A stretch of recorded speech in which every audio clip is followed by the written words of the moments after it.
بسم اللہ الرحمن الرحیم۔ السلام علیکم ورحمۃ اللہ وبرکاتہ۔ تہجد کی نماز کا طریقہ کیا ہے؟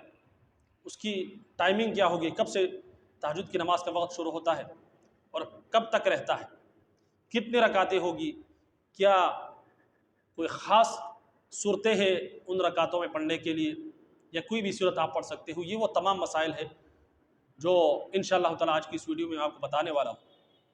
دیکھیے جی، سب سے پہلی بات تو یہ ہے کہ جو تہجد کی نماز ہے ہمیں اس کا اہتمام کرنا چاہیے، کیونکہ اللہ رب العزت کو حدیث شریف میں آتا ہے کہ اللہ رب العزت کو فرض نمازوں کے بعد جو سب سے محبوب نماز ہے، پسندیدہ نماز ہے، وہ تہجد کی نماز ہے، وہ تہجد کی نوافل ہے۔ تو لہٰذا رسول اللہ صلی اللہ علیہ وسلم نے ہمیشہ اس کا اہتمام کیا ہے، تو ہمیں بھی چاہیے کہ ہم اس نماز کا اہتمام کریں۔ اب اس کا وقت کب سے شروع ہوتا ہے؟ جب ہم عشاء کی نماز پڑھ لیتے ہیں تو عشاء کی نماز کے بعد سے صبح صادق تک، یعنی سحری کے وقت تک، فجر کے داخل ہونے سے پہلے تک یہ تہجد کا وقت ہے۔ آپ اس دوران کسی بھی وقت آپ پڑھ سکتے ہو۔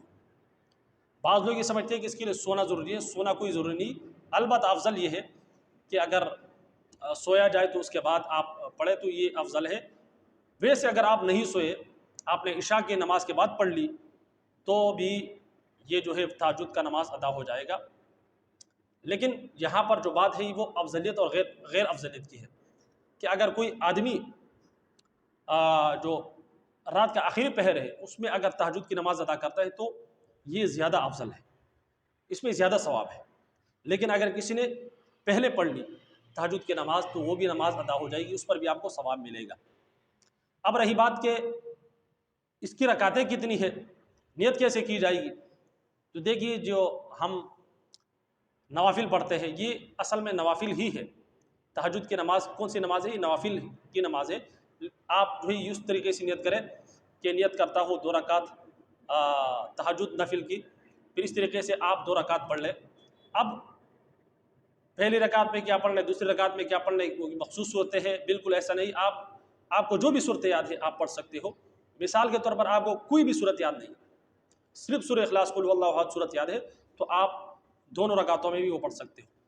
اب اس کی کم سے کم کتنی رکعتیں اور زیادہ سے زیادہ کتنی رکعتیں ہیں؟ تو کم سے کم 2 رکعتیں ہیں اور زیادہ سے زیادہ 12 رکعتیں۔ اب افضل کتنے ہیں، کتنی رکعتیں پڑھنا افضل ہے؟